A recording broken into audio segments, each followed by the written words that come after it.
Di Sulawesi Barat terdapat lebih dari 48.000 anak yang putus sekolah menurut data yang kami himpun di tahun 2023. Ada yang bekerja sebagai petani, ada yang bekerja sebagai nelayan, ada yang bekerja di dalam sektor-sektor informal yang lain, yang tentu ini sangat disayangkan karena pendidikan yang kita ketahui bersama saat ini adalah pendidikan yang gratis. Di Sulawesi Barat sendiri, setahu kami pendidikan sudah gratis, namun anak-anak lebih banyak memilih untuk mungkin bekerja dan membantu orang tua mereka. Membantu bapak pergi ke laut. Setiap hari ke laut. Ya, biasa juga hari-hari. Ya. Jam berapa kita ke laut biasa? Kalau pergi ke Rempong jam 3, jam 4, iya. Baru sampai jam berapa? Pulang ke rumah? Biasa jam 12, jam 1. Jadi nggak sempat sekolah gitu. Iya. Capek gitu kalau Iya, begitu. Capek juga. tapi suka.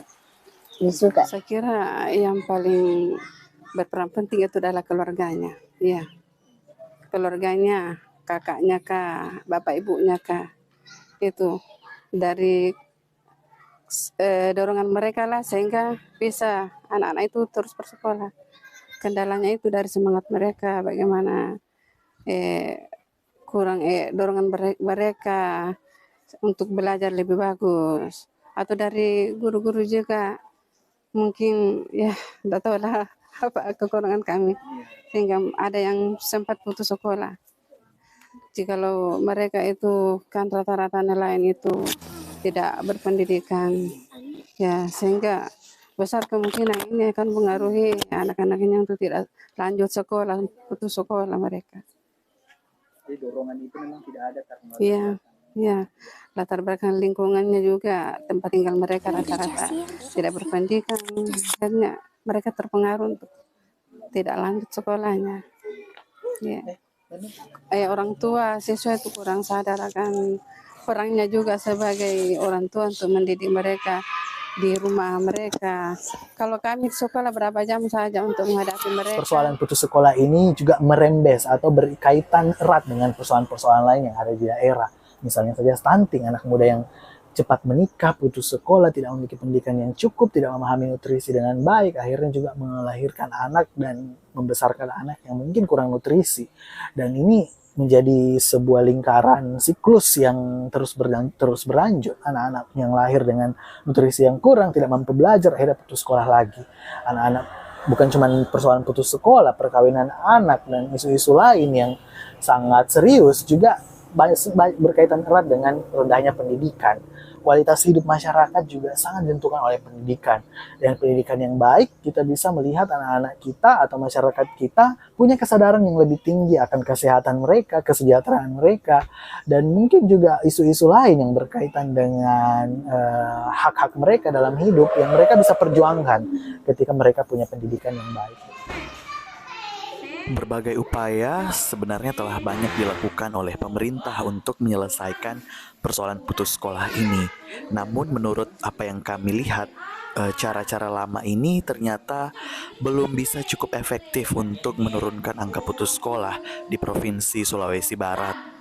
Prinsip utama dari Human Centered Design atau co-design ini adalah pendekatan penelitian partisipatif yang melibatkan masyarakat dari awal hingga akhir proses mempelajari dan mendesain program bersama-sama. Apa yang kami lakukan adalah kami melibatkan masyarakat lokal, masyarakat desa tersebut secara aktif seluruhnya, baik ibu-ibu, bapak-bapak, pemerintah desa, anak-anak, dan anak muda. Kami berkenalan, kami mengajak mereka untuk sama-sama mulai mempelajari isu ini. Dan banyak FGD yang dilakukan hingga kami menemukan satu kelompok yang paling tepat untuk bekerja sama dengan tim kami, yaitu tim ibu-ibu istri para nelayan. Apa yang unik dari ibu-ibu ini, mereka kebanyakan tidak memiliki pendidikan yang tinggi. Banyak dari mereka juga yang putus sekolah, yang bahkan mereka punya ijazahnya ijazah paket A, B, atau mungkin paket C. Apa yang kami lakukan bersama ibu-ibu ini, kami berusaha mempelajari isu ini dengan datang ke rumah-rumah, ngobrol dengan ibu-ibu yang lain, ngobrol dengan bapak-bapak, anak-anak untuk mempelajari apa yang kira-kira menjadi tantangan terbesar sebenarnya. Dan uniknya ibu-ibu ini ternyata punya semangat dan pemahaman yang luar biasa. Mereka punya influence yang lebih besar dari kita sebagai tim. Mereka tahu persis apa sebenarnya yang menjadi persoalan di dalam masyarakat. Mereka melakukan social mapping, mereka melakukan pendekatan yang lebih intens, bahkan juga lebih efektif, lebih kontekstual, sehingga program ini bisa berjalan benar-benar sangat efektif kalau kami bisa bilang.